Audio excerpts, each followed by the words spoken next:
سناء يوقد الفكر بذهني. أنت شفيعي، أنت نور عيني، أنت شفيعي، نور عيني، أنت حبيبي يا رسول الله.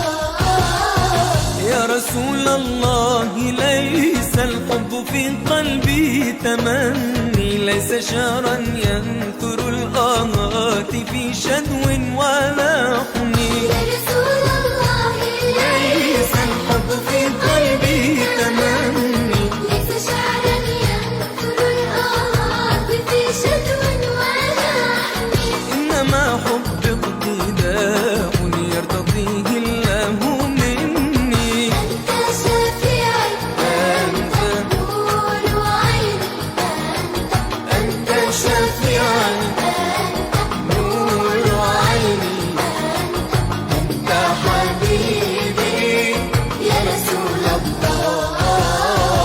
أنت شفيعي، نور عيني، أنت شفيعي، نور عيني، أنت حبيبي يا رسول الله. أنت شفيعي، نور عيني، أنت شفيعي، نور عيني. الرأي الفلسطيني، من القلب إلى القلب، من القلب إلى القلب. 98 FM. من القلب إلى القلب.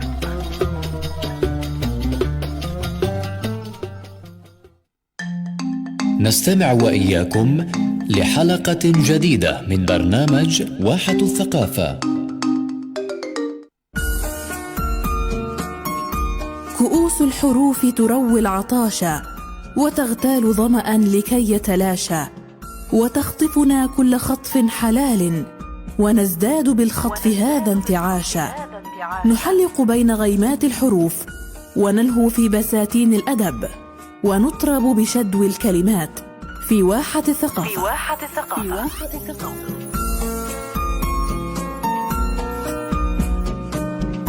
واحة الثقافة برنامج يأتيكم يوم الثلاثاء في تمام 3 مساء.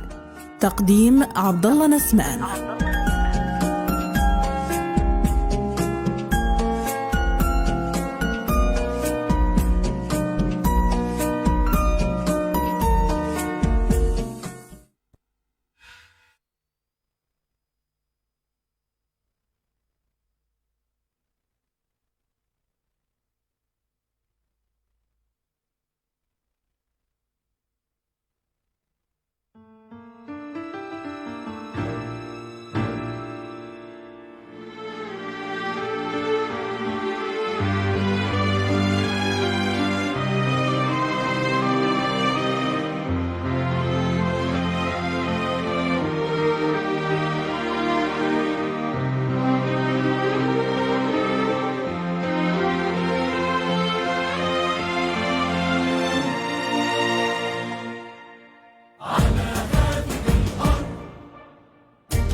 أول الحب عشب على حجر، وخوف الغزاة من الذكريات.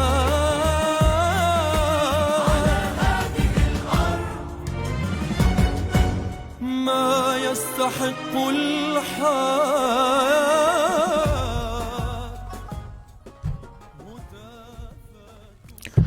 مستمعينا الكرام، أهلا وسهلا بكم في هذه الحلقة من برنامج واحة الثقافة، والتي ستكون حلقة مميزة لهذا الأسبوع، حيث سنستضيف فيها شخصا يعني عرف بصوته لدى الأطفال والكبار. كانت له منصة قناة طيور الجنة يوما ما، ثم يعني ابتعد عن هذا المجال لنشتاق لصوته ونفتقد شخصيته. نرحب وإياكم عبر الخط الهاتفي الأستاذة أمينة كرم، المنشدة السابقة لدى قناة طيور الجنة من المغرب. أستاذة أمينة، أهلا بك. أهلا كيف الحال؟ بخير. الله يبارك فيك، بخير ما دمتم. أستاذة أمينة، يعني بداية يعني نرحب بك عبر هذا الأثير وعبر هذه المنصة بعد انقطاع طويل لأمينة كرم عن يعني الشاشات والمنصات الإعلامية. يعني نتشرف بأن نكون يعني قد نعيد هذا الصوت لمستمعيه مرة أخرى. أكيد بنقول بالمغرب ترحب بك الزلمة إن شاء الله، وشكرا كثير على الالتفات الطيبة، شكرا على الدعوة، وأنا جد سعيدة بحضوري ولو إني بعيدة، بس عقلي وقلبي معاكم. الله يسعدك. يعني على فلسطين وأشوف جمهوري بفلسطين، وشكرا شكرا شكرا شكرا من القلب لأنك أعطيتني هذه الفرصة عشان أسترجع فيها الذكريات وأذكر جمهوري الحبيب فيني. فوالله كانت فرصة طيبة جدا وأنا جدا سعيدة. الله يبارك فيك، نحن أسعد. يعني المسافة ليست عائقا عندما يكون الصوت الذي نستمع إليه هو صوت استطاع أن يكسر كل المسافات منذ زمن طويل ليصل لكل بيت، سواء في فلسطين أو يعني في الوطن العربي بشكل عام. أكيد. أستاذة أمينة، آسف، لا أعلم لماذا يعني علق في ذهني أميرة. أنت أميرة بالفعل، ولكن الاسم هو الأستاذة أمينة كرم. الله يسعدك، شكرا. ربنا يسعدك. أستاذة أمينة، بالأمس عندما تم الإعلان عن استضافة حضرتك عبر هذا الأثير، هناك الكثير من الأسئلة لدى جمهور الأستاذة أمينة يريدون أن يستمعوا إلى إجاباتها من الأستاذة أمينة. لكن قبل أن يعني نستمع لهذه الأسئلة، دعينا نتعرف عن بداية الأستاذة أمينة كرم في هذا المجال، مجال الصوت والنشيد والمجال الفني أولا، وكيف كانت يعني فكرة انضمامها لمسابقة كنز. فبالنسبة لموهبة الإنشاد هي كانت فيني وأنا صغيرة. نعم. يعني من أنا صغيرة اكتشفت هذه الموهبة، والناس اللي حوالي اكتشفوا فيني هذه الموهبة. نعم. يعني كنت أغني بحفلات مدرسية، كنا لما أتجمع مع صحباتي أغني لهم. نعم. كمان بمناسبات في العائلة. فلما اجتني فرصة اني اشارك ببرنامج كنز فما ترددت نهائيا، لانه كنت بقول ليش انا صوتي حلو وبعمل حركات هيك، يعني ليش حتى انا ما تجيني فرصة واغني او اشارك او اعيش جو المنافسة واجواء المسابقة، وليش لا اتعرف على اصدقاء من دول ثانية، وليش لا ما اخذ هذه التجربة. نعم. فكانت تجربة جد ناجحة بحياتي واضافت لي الكثير، وصراحة يعني كانت تجربة كثير حلوة. بداية نجاح عظيم ربما نتحدث. كيف؟ بداية نجاح عظيم بالنسبة للطفلة أمينة كرم. أكيد. فهذا كان حلم طفولي. لما كنت أحضر قناة طيور الجنة كنت أقول ليش في أصوات مو حلوين، أنا صوتي أحلى. يعني هذا عقل صغير، فهمت؟ يعني كنت أتكلم بكل براءة. نعم. فلما اجتني فرصة إني شارك بصراحة شاركت وأنا مبسوطة، وشاركت بصراحة ما كان على بالي نهائيا إني راح فوز. يعني أنت مشاركة ومتوقعة أنك ممكن ما تفوزي أيضا. أيوة، ما كنت متوقعة أبدا إني راح فوز، أبدا ما كان على بالي، ولا حتى في خيالي الخلدة كله يجيني تتغير أحوالي. أستاذة أمينة، حدثينا عن شعورك بداية لما يعني مذيع الحفل أطلق اسم الفائز وكانت ابنة المغرب العربي أمينة كرم. هذا الشعور في هذه اللحظة، حدثينا عن هذا الشعور. بصراحة ببرنامج كان ولأول مرة كانت منافسة عظيمة جدا. نعم. لأنه كنت أنا الوحيدة مغربية، فأنت بتعرف يعني اللهجة المغربية غير لهجتكم، تقاليدنا غير تقاليدكم. نعم. يعني كنت كثير خايفة، أقول والله أنا ما رح فوز، يعني خلاص كنت شاكة بأمن الثاني. يعني هذه البنت اليمنية اللي أوجه لها تحية إذا كانت تحضر البرنامج. نعم. فكنت أقول خلاص هي اللي رح تفوز، يعني خلاص أنا ما إلي حظ، أنا ما رح فوز. بس لما قال اسمي بصراحة ما استوعبت.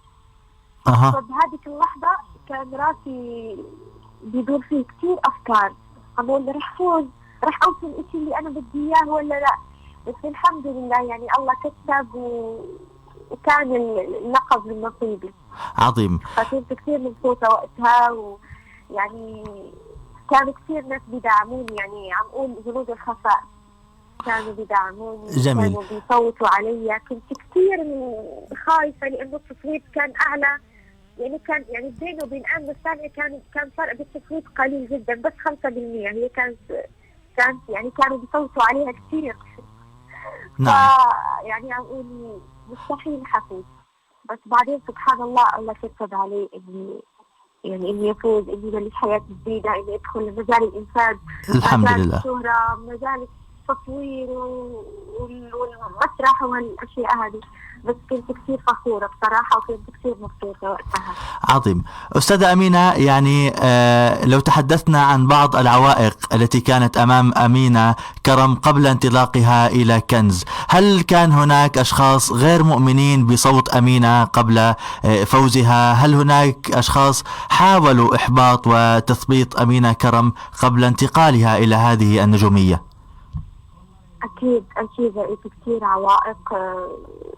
يعني ناس ما وقفوا جنبي بالوقت اللي كان أنا بدي أشارك وبدي أوصل صوتي للعالم، فأكيد لقيت كثير عوائق. بس الحمد لله الله كتب هالشيء، والله جعل اللقب من نصيبي. نعم. وجعل هالشيء كله اللي أنا عايشة حاليا كله من نصيبي، الحمد لله. هذا فضل من الله سبحانه وتعالى، إنه الحمد لله. الحمد لله. فضل كبير من الله سبحانه. طيب أستاذة أمينة، لو تنتظرين قليلا لنستمع لأي أنشودة من أناشيد الأستاذة أمينة كرم، ثم نعود مرة أخرى. كبرنا يا أمي ما عرفنا شو معنى الحشمة، وكبرنا يا أمي ما عرفنا شو معنى الحشمة. عقل ودين وحياة لونوا دربي بأحلى رسمة.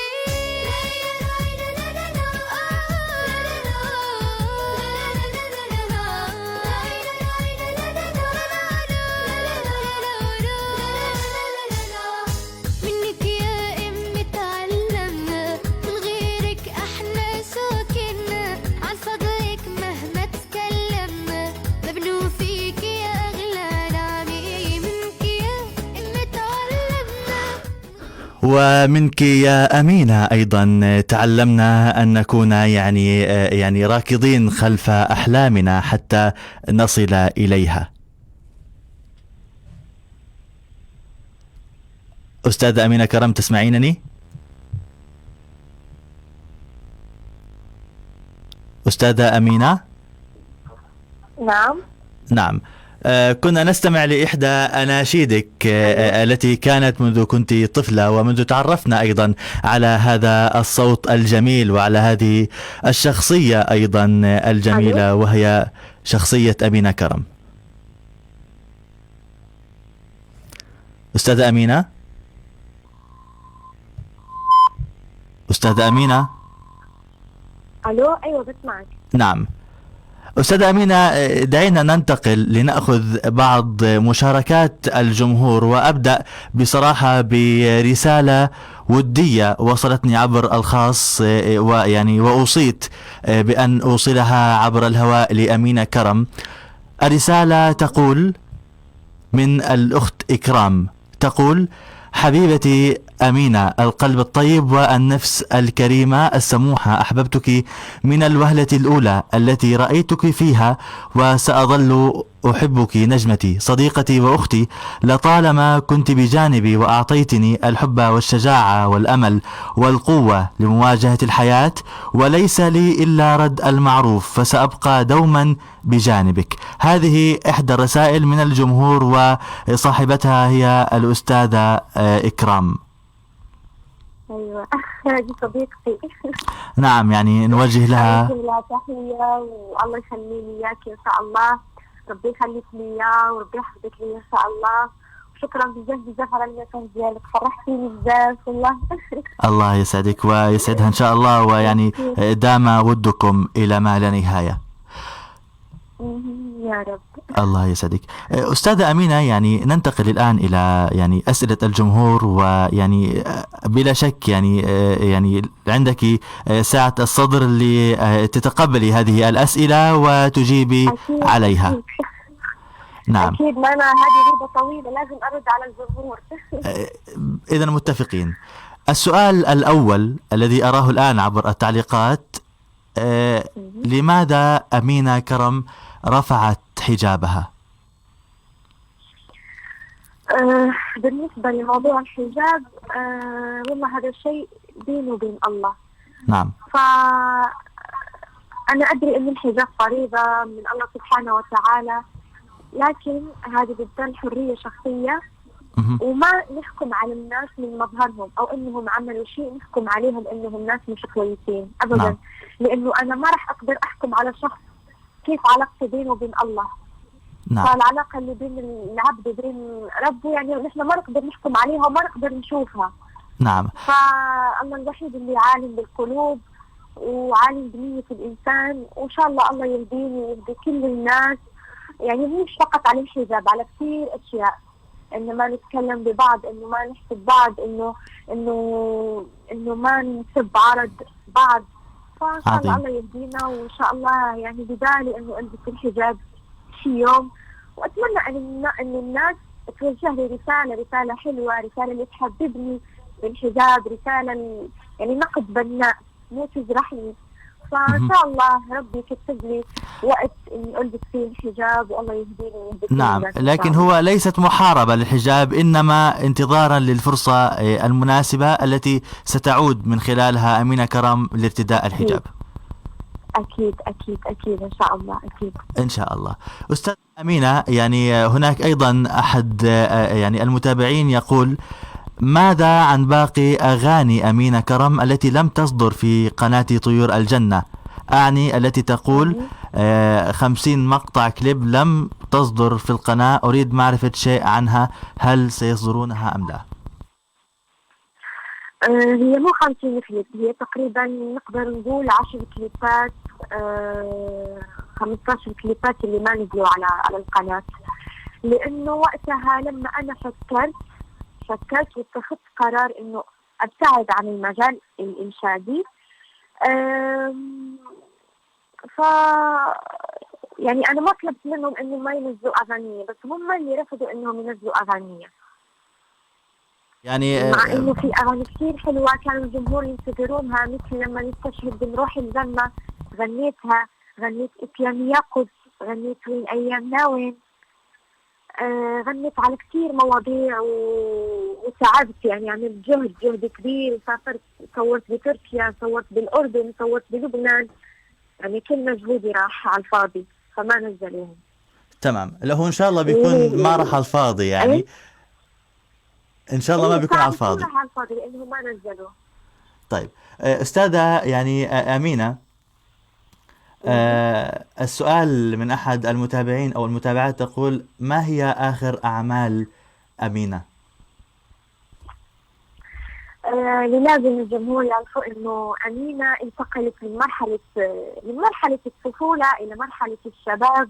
نعم. فأنا صرت أفكر بمستقبلي أكثر، يعني مستقبلي بعيد عن المجال الغناء والمجال الفني بصفة نهائية.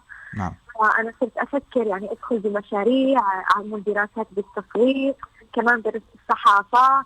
فمستقبلي صار يبين بأشياء ثانية غير المجال الفني، بس إن شاء الله راح أنزل أغنية أو فيديو كليب اللي راح يكون توديع لجمهور الحبيب. لسه ما اخترت في الموضوع المعين، بس إن شاء الله حاختار موضوع معين وأنزل الفيديو كليب، وإن شاء الله حيكون آخر فيديو كليب يعني في توديع لجمهور الحبيب. هذه ربما بالنسبة لي شخصيا ليست بشارة جيدة، لكن إن كان يعني ما خلفه هو فائدة أيضا لأمينة، فنتمنى التوفيق. بس بصراحة أحس بشعور كثير حلو، لأني بشوف ناس كبروا معاي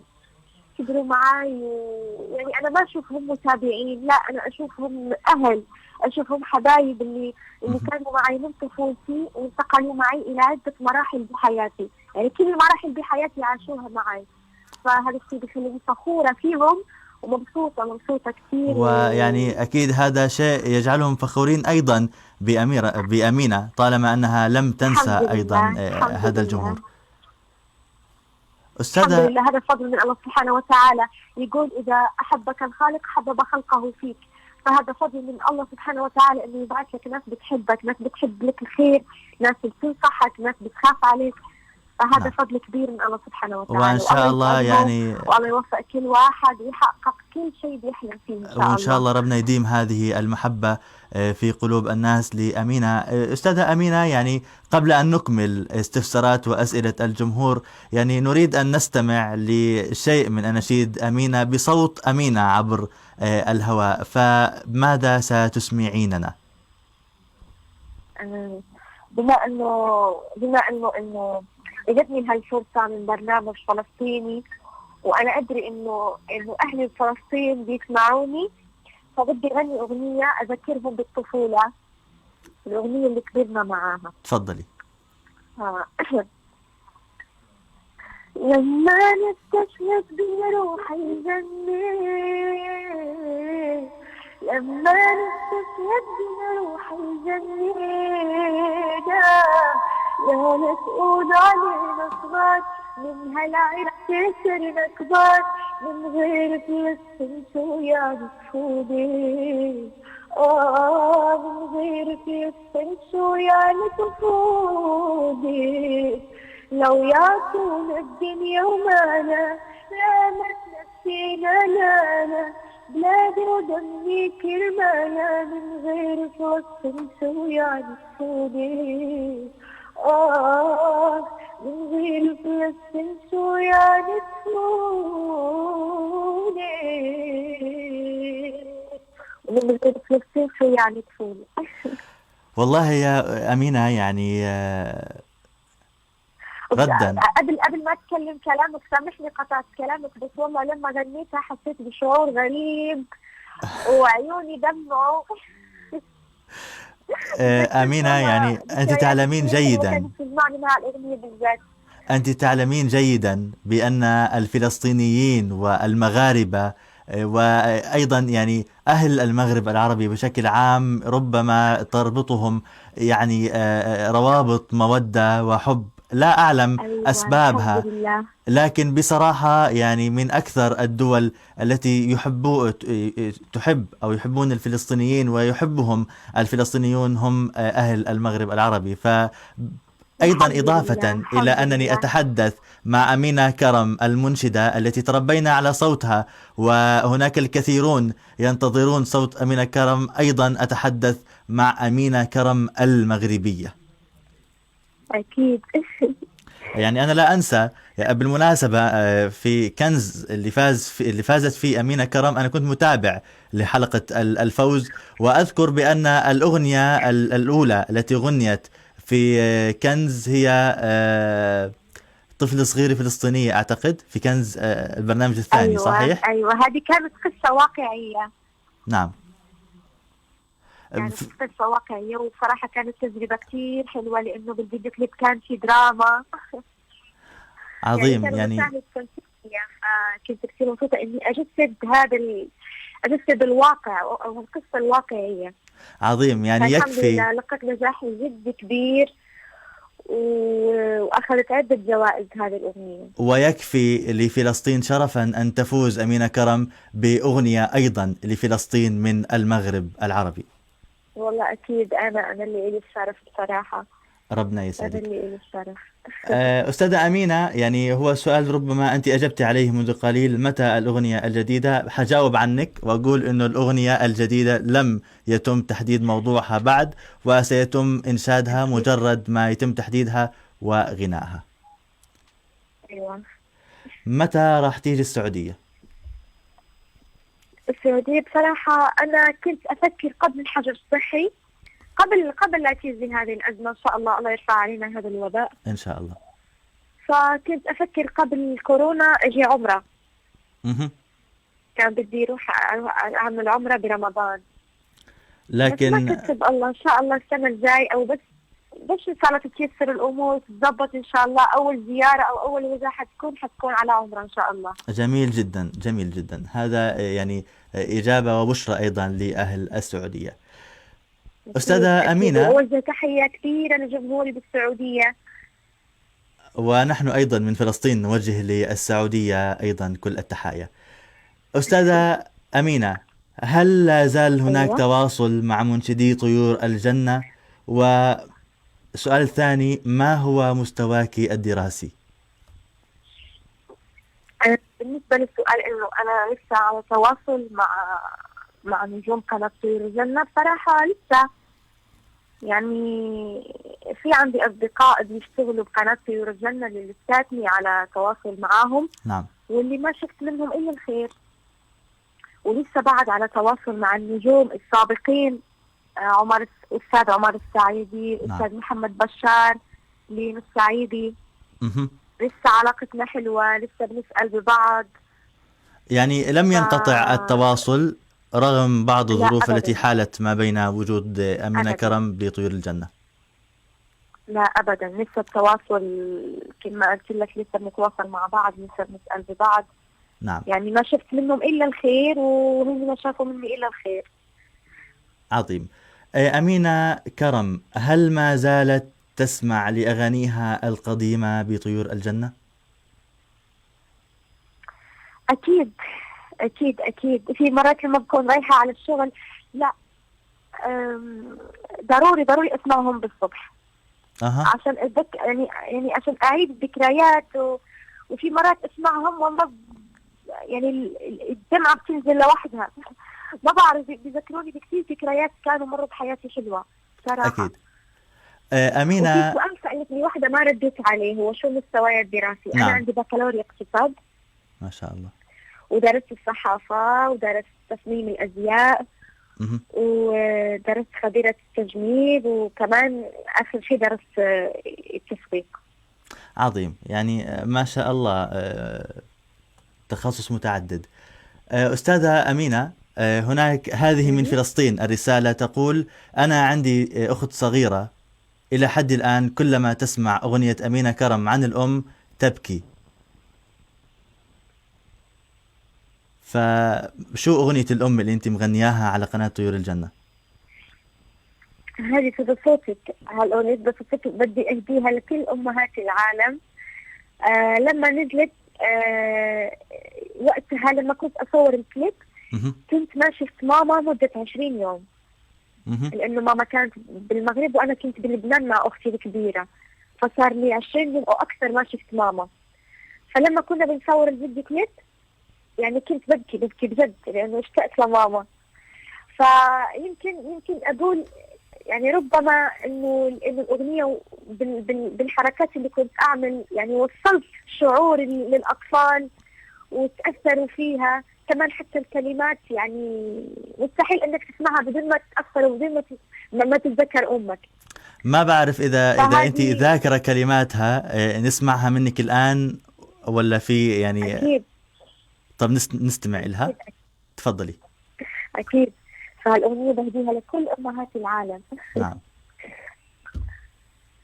صدى صوتك يناديني ولا أندى ولا أسهر، يا إني يا بعد روحي على فرادك أنا ما أقدر، يا إني يا بعد روحي يا عطر البلسم من روحي، يا إني يا بعد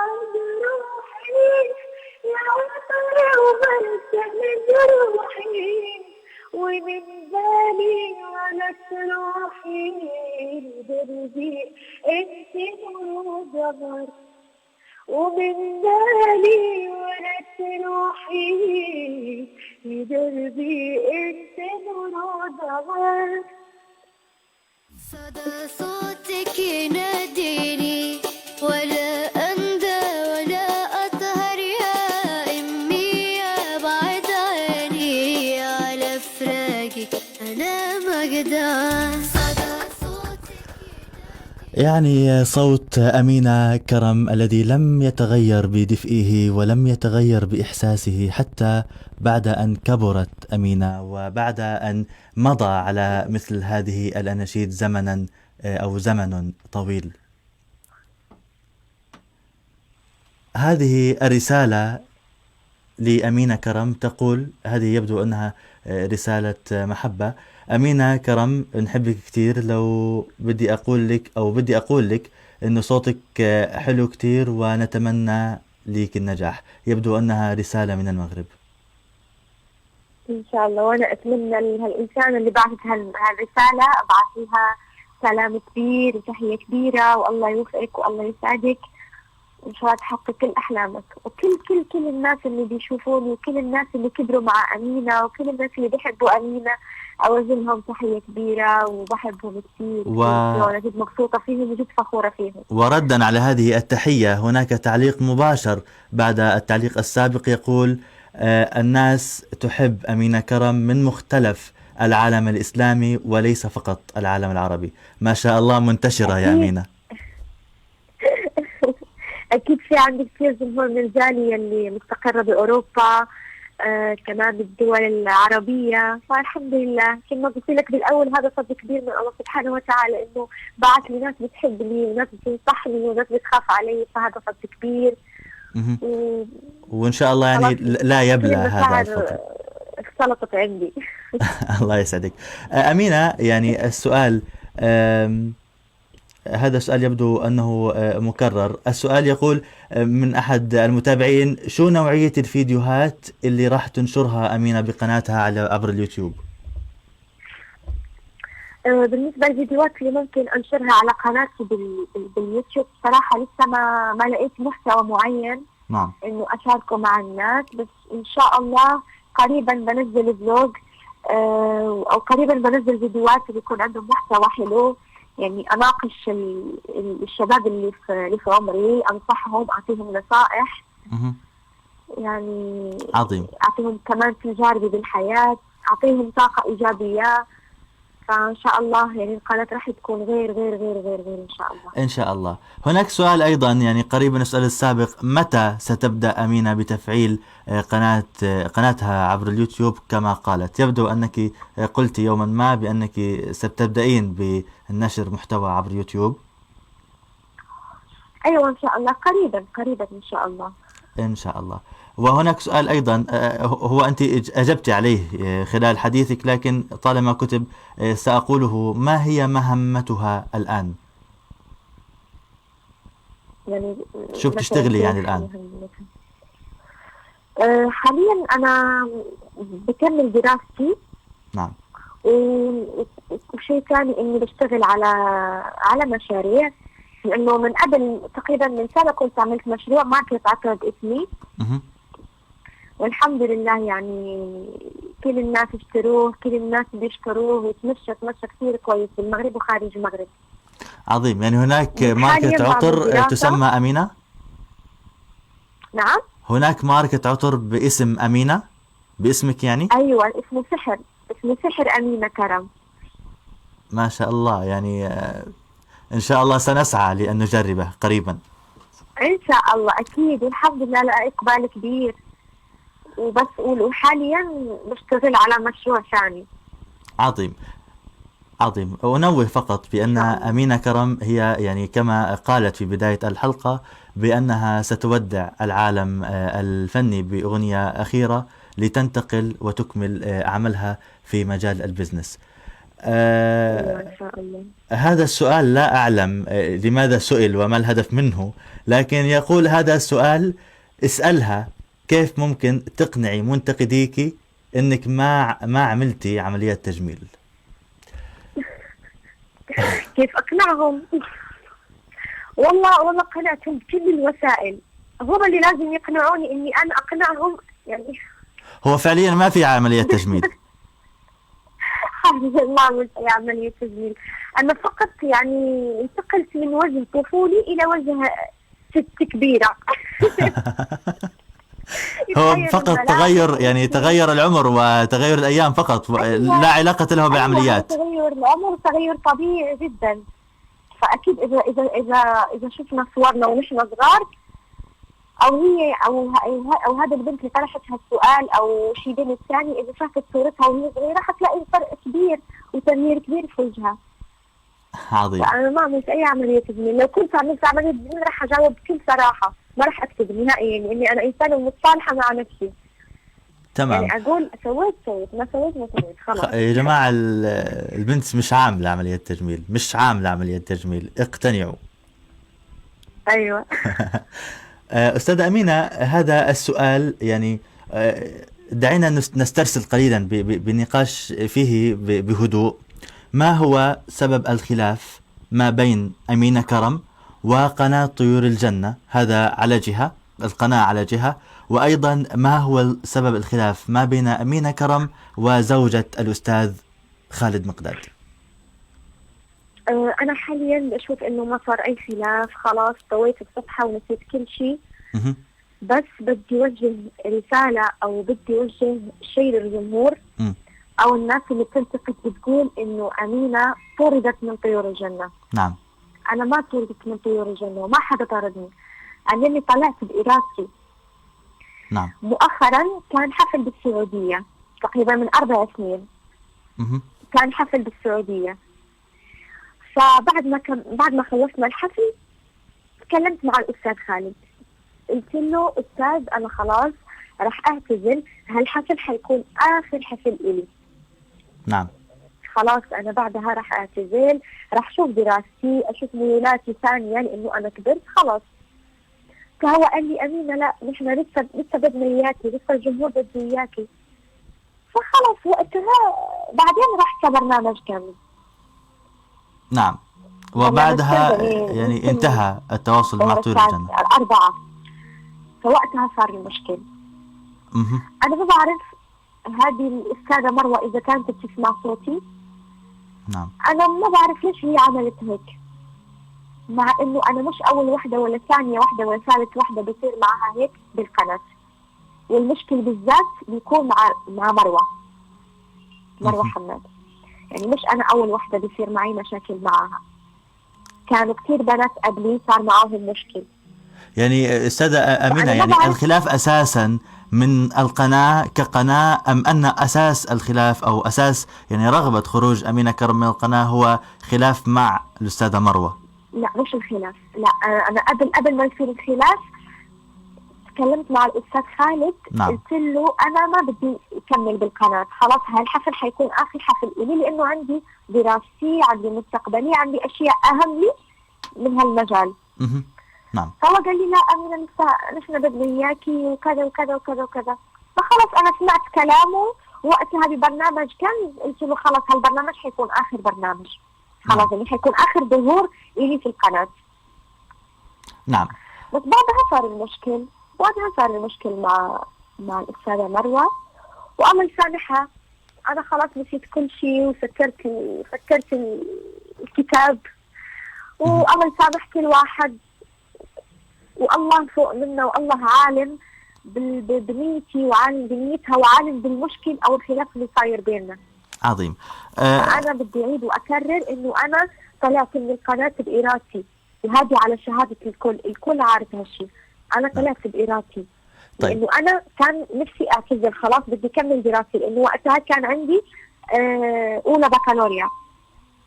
فكان لازم إنه أكمل دراستي، يعني خلاص لأنه كنت بسافر كثير، كان وقتي كله سافر، فخلاص يعني بدي أقعد مع حالي، بدي مارس هواياتي، بدي أطلع، بدي أسافر يعني غير الشغل. عظيم. الشيء اللي صار. نعم. أستاذة أمينة، يعني بعد هذا الانقطاع ما بين طيور الجنة وأمينة كرم، هل لا زالت يعني تحفظ أمينة كرم الجميل لطيور الجنة بأنها صاحبة الفضل الأول بإطلاقها للجمهور وتعرف الجمهور عليها، أم أن انتهى هذا الفضل بانتهاء التواصل؟ بالنسبة يعني بكل صراحة عشان ما نكذب على حالنا، طيور الجنة صح كان لها فضل علي. نعم. انه تبين موهبتي للناس وما انكر انه كان بيننا عيش وملح على قولتكم، انه كان بيننا عيش وملح، وانه مرينا من تجارب حلوة يعني هيك، يعني مواقف إنسانية. بس نعم. بس حتى أنا كان لي فضل عليهم، لأنه بمعنى؟ وقت لما القناة طلعوا منها كل النجوم، أنا الوحدة اللي كنت أسافر وأنا بعمر صغير أسهر يعني عشان أسجل الأغاني، بتعب عشان أصور فيديو كليبات، يعني كان استنفاد طاقتي. نعم. يعني أنا لسه طفلة وبسافر وبسافر معي أمي، ولازم أختار ملابس، ولازم كذا، ولازم نطلع على الجبل، ولازم نروح كذا، ولازم نروح كذا. فالإنسان ما ينكر الجميل وما ينكر وقفتي جنبهم وقت لما كانت القناة فارغة ما فيها ولا حد. أنا اللي تعبت، وأنا اللي سويت كثير أشياء عشان يعني أعبي الفراغات اللي كانوا.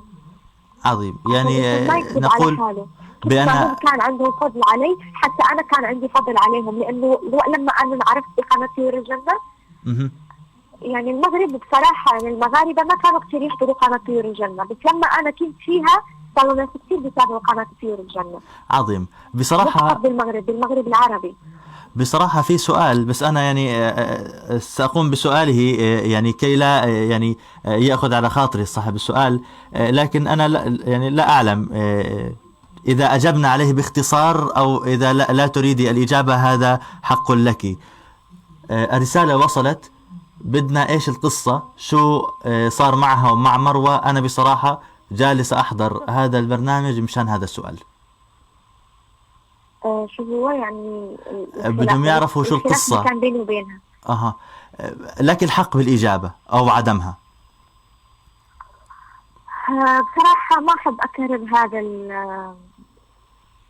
هذا الخلاف، لأنه كنت من قبل تكلمت فيه وتكلمت بانفعالية، فأنا خلاص ما بدي أتكلم على حد ولا أخلي الناس تشوفها بنظرة مش حلوة. نعم. أنا بالعكس أحب لها الخير، وأحب لأولادها الخير، وأحب لقناة طيور الجنة الخير، والله يوفقهم.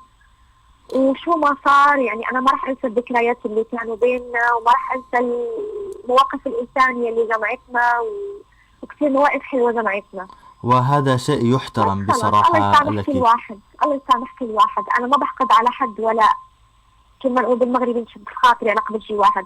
نعم. هذا شيء يحترم، يعني يقدر لك أستاذة أمينة، وأيضا نحن نتمنى كل التوفيق والخير لقناة طيور الجنة والعاملين عليها. أستاذة أمينة، هناك طلب مباشر، نريد أن نستمع لوين يمنا وين من صوت أمينة طالما لم تصدر على القناة. أكيد. هالأغنية على فكرة كانت غنيت بناء على طلب كثير ناس وقت هذا 2016 2015. صاروا كثير ناس بيقولوا لي أمينة يا ريت لو تسمعينا وين يمنا وين، وصورناها وعملنا كليب كثير حلو، يعني كثير ستايل مختلف نهائيا، بس ما نزل مع الأسف. لا بس نستمع إليها الآن. أكيد. تفضل.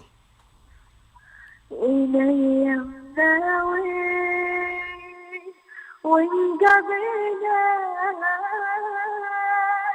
راحت في غمضة عين، يا محلى ذكرى إلي الساوي، وانقضينا راحت بغمضة عين، يا محلى ذكرى أبكي على الأحباب، دمعي على الخدين، والله يا أصحاب أصحاب أيامكم أنساها، والله يا أصحاب أيامكم أنساها.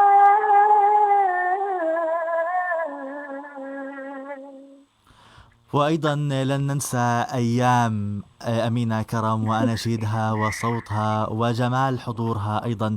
يعني بصراحة يعني تمنيت لو أن الوقت لم ينفذ ولا ينفذ، لكن يا أستاذة أمينة أنت تعلمين جيدا بأن يعني لكل بداية نهاية، وأيضا لهذا الجمال ولهذا الحضور عبر هذه المنصة للأسف وقت النهاية. بصراحة أنا حابب أشكرك يعني شكر عظيم وجزيل وشكر كبير جدا لقبولك هذه الاستضافة ولاقتطاع وقتك لتكوني معنا. وبصراحة يعني أنا حابب أنوه على إشي قبل ما أختم.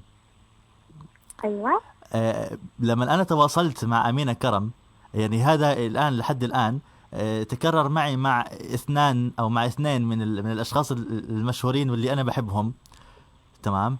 أمينة كرم هي الشخص الثاني. لما تواصلت مع أمينة كرم توقعت أنه أمينة كرم تتأخر أيضا بردها بما أنها حد مشهور وحد ممكن ما تجاوب الرسالة، لكن يعني أمينة كرم جاوبت الرسالة وتحدثت وكأننا أصدقاء منذ زمن، يعني لم تكن هناك نفسية المشاهير. فأنا بصراحة حابب أشكرك على هذه النفسية المتواضعة بصراحة.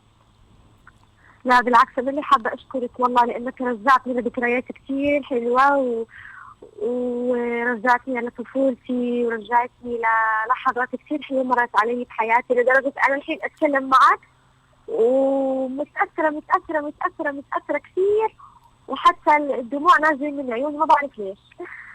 إن شاء الله يعني هذه دموع الفرح ودموع إني مبسوطة وإني سعيدة جدا جدا جدا بهذا اللقاء بصراحة. إن شاء الله يعني يتشاطر، شكرا على هالفرصة. إن شاء الله تتشاطر الفرحتان عندما يعني تلتقي أمينة بأهل فلسطين في فلسطين يوما ما إن شاء الله تعالى. يعني تكون الظروف متاحة أكثر ويعني توفر لهذه الزيارة. قبل أن أختم الآن وصلني أيضا سلام لأمينة كرم من الأستاذ محمود دياب، وأيضا من الأخت أسماء صلاح. يعني هناك سلامان وصل لأمينة عبر هذا الأثير.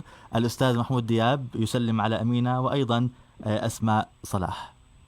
حتى أنا أوجه تحية كبيرة للأستاذ محمود ولأهله، والله يسعده والله يحفظه إن شاء الله. وسعيدة سعيدة جدا جدا. عندي أصدقاء في فلسطين، يعني ما أشوفهم أصدقاء، أشوفهم أهل وحبايب.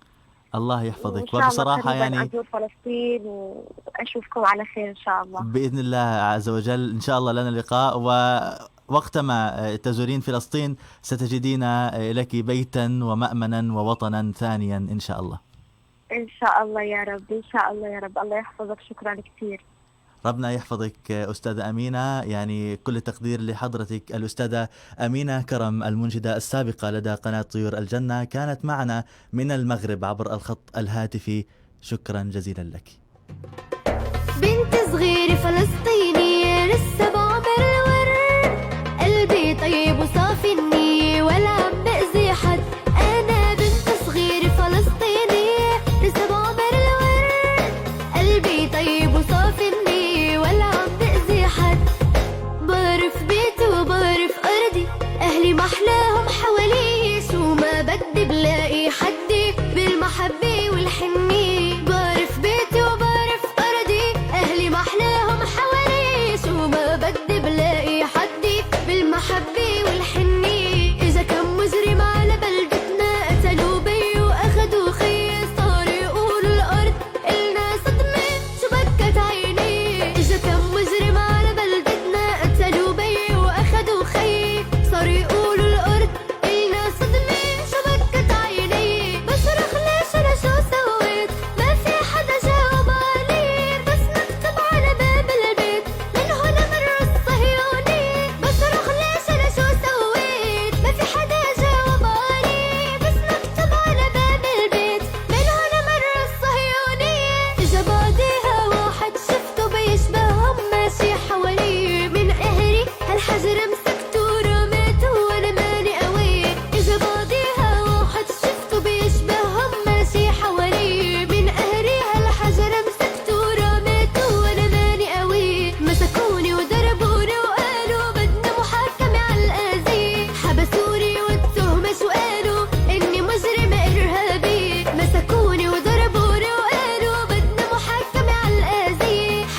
الحجر مسكته ورميته وانا ماني قوي اجا بعضيها واحد شفته بيشبههم ماشي حوالي من قهريها الحجر مسكته ورميته وانا ماني قوي مسكوني وضربوني وقالوا بدنا محاكمة على القاضي حبسوني والتهمة شو قالوا اني مجرم ارهابي مسكوني وضربوني وقالوا بدنا محاكمة على القاضي حبسوني والتهمة شو قالوا اني مجرم ارهابي مين بيرضى بهذا العار اسمعي صوتي يا بشرية اللي مثلي لسه كتار امتى بشوف الحرية مين بيرضى بهذا العار اسمعي صوتي يا بشرية. يعني مستمعينا الكرام، بهذا الرقي وهذا الجمال نكون قد وصلنا إلى نهاية هذه الحلقة من برنامج واحة الثقافة، يعني والتي تشرفت باستضافة الأستاذة أمينة كرم من المغرب. وكلنا يعلم بأن أمينة كرم هي منشدة سابقة لدى قناة طيور الجنة، ولديها الكثير من الأناشيد التي يعرفها الكبار والصغار. يعني أيضا نوجه التحية مرة أخرى للأستاذة أمينة كرم، وأيضا يعني لصوت هذه المنشدة ولحضورها ورقيه. إلى هنا نكون قد وصلنا إلى نهاية هذه الحلقة من برنامج واحة الثقافة. أنقل إليكم تحيات فريق العمل. كان معنا من الهندسة الإذاعية الزميل الجميل فاروق رجب، وكنت من الإعداد والتقديم معكم عبد الله نسمان. كونوا بخير ودمتم بود، والسلام عليكم ورحمة الله تعالى وبركاته.